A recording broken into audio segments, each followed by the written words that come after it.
بسم الله الرحمن الرحيم. السلام عليكم ورحمة الله وبركاته.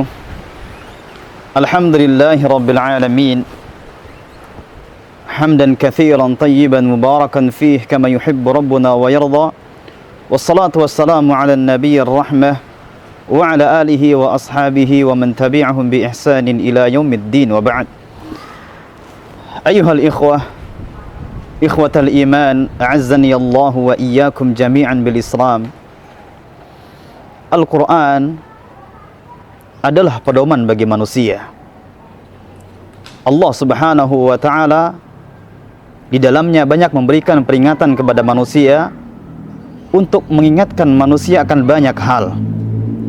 Di antara yang Allah Subhanahu wa Ta'ala ingatkan kepada manusia melalui ayat-ayatnya adalah tentang siapa mereka, jati diri mereka, dan bagaimana hakikat mereka.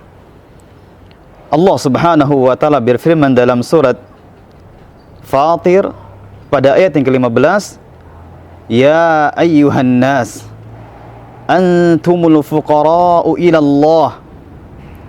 Wahai manusia, kalian adalah para fuqara, orang-orang fakir, orang-orang yang sangat membutuhkan Allah Subhanahu wa Ta'ala. Sedangkan Allah Subhanahu wa Ta'ala Huwal Ghaniyul Hamid, adalah zat yang maha kaya lagi maha terpuji. Ikhwatal iman, a'azzani Allah wa iyyakum jami'an bil Islam. Al-Imam Ibnu Katsir rahimahullah ketika menjelaskan ayat ini, beliau mengatakan yukhbiru ta'ala bi ghina'ihi amma siwahu. Di dalam ayat ini Allah Subhanahu wa Ta'ala mengabarkan tentang bahwasanya Allah Subhanahu wa Ta'ala tidak butuh kepada selainnya. Di dalam ayat ini Allah Subhanahu wa Ta'ala mengabarkan tentang kebutuhan seorang hamba kepada Allah Subhanahu wa Ta'ala, dan di dalam ayat ini Allah Subhanahu wa Ta'ala mengabarkan tentang kehinaan, kerendahan seorang makhluk di hadapan kebesaran Allah Subhanahu wa Ta'ala. Ikhwatal iman, a'azzani Allah wa iyyakum jami'an bil Islam. Di kesempatan yang lain, di dalam hadis qudsi, sebuah hadis yang diriwayatkan oleh Al-Imam At-Tirmidzi rahimahullahu taala dari sahabat yang jalil Abu Dzar Al-Ghifari radhiyallahu anhu, Allah Subhanahu wa Ta'ala lebih memberikan perincian tentang kebutuhan manusia kepada Allah Subhanahu wa Ta'ala. Ketika Allah Subhanahu wa Ta'ala berfirman, Ya ibadi kullukum dhallun illa man hadaitu. Wahai hamba-hambaku, kalian adalah pada dasarnya orang-orang yang tersesat, kecuali orang-orang yang aku berikan hidayah kepada mereka. Maka mintalah hidayah kepadaku, nescaya aku akan memberikan hidayah kepada kalian. Di dalam hadis qudsi ini menunjukkan betapa butuhnya kita kepada Allah Subhanahu wa Ta'ala, terutama dalam masalah hidayah.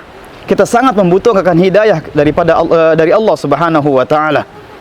Tanpa hidayah dari Allah Subhanahu wa Ta'ala, tanpa taufik dari Allah Subhanahu wa Ta'ala, kita adalah makhluk-makhluk yang buta, yang tidak tahu cara beribadah kepada Allah Subhanahu wa Ta'ala. Makanya Nabi SAW berdoa ketika beliau menggali parit untuk menyambut perang Khandaq. Nabi SAW mengatakan, Allahumma laula anta, ya Allah, kalau bukan karena engkau, niscaya kami tidak akan mendapatkan hidayah. Wala tasaddaqna, kalau bukan karena engkau, niscaya kami tidak akan mampu untuk bersedekah. Kalau bukan karena engkau, niscaya kami tidak akan mampu untuk melakukan ibadah salat. Tanpa hidayah dari Allah Subhanahu wa Ta'ala, kita adalah makhluk-makhluk yang buta akan jalan yang bisa mengantarkan kita kepada surga Allah Subhanahu wa Ta'ala. Allah Subhanahu wa Ta'ala memberikan atau menceritakan kepada kita tentang ucapan penghuni surga ketika mereka akan masuk ke dalam surga. Allah Subhanahu wa Ta'ala berfirman, wa qalu, dan mereka para penduduk surga tersebut mengatakan, Alhamdulillahilladzi hadana lihada. Segala puji bagi Allah Subhanahu wa Ta'ala yang telah memberikan petunjuk kepada kami kepada surga ini. Kalau sekiranya Allah Subhanahu wa Ta'ala tidak memberikan petunjuk kepada kami, niscaya kami tidak akan mendapatkan petunjuk dari Allah Subhanahu wa ta'ala. Ikhwatal iman, a'azzani Allah wa iyyakum jami'an bil Islam. Tanpa hidayah, tanpa taufik dari Allah Subhanahu wa ta'ala, kita adalah makhluk-makhluk yang buta, yang tidak mengetahui kebaikan, mana hal yang baik, mana yang tidak baik bagi diri kita sendiri. Allah Subhanahu wa ta'ala berfirman, asa an takrahu syai'a wa huwa khairul lakum. Bisa jadi kalian membenci sesuatu padahal sesuatu itu baik buat kalian. Sebaliknya, wa asa an tuhibbu syai'a, bisa jadi kalian mencintai sesuatu, menyukai sesuatu, wa huwa syarrul lakum, tapi dia adalah buruk buat kalian. Kita tidak mengetahui, kita buta, wallahu ya'lam wa antum la ta'lamun. Allah Subhanahu wa ta'ala Maha mengetahui, sedangkan manusia tidak mengetahui. Demikian yang bisa kami sampaikan pada ceramah singkat ini. Semoga bermanfaat. Wassallallahu ala nabiyina Muhammad wa ala alihi wa sahbihi wasallam. Wassalamualaikum warahmatullahi wabarakatuh.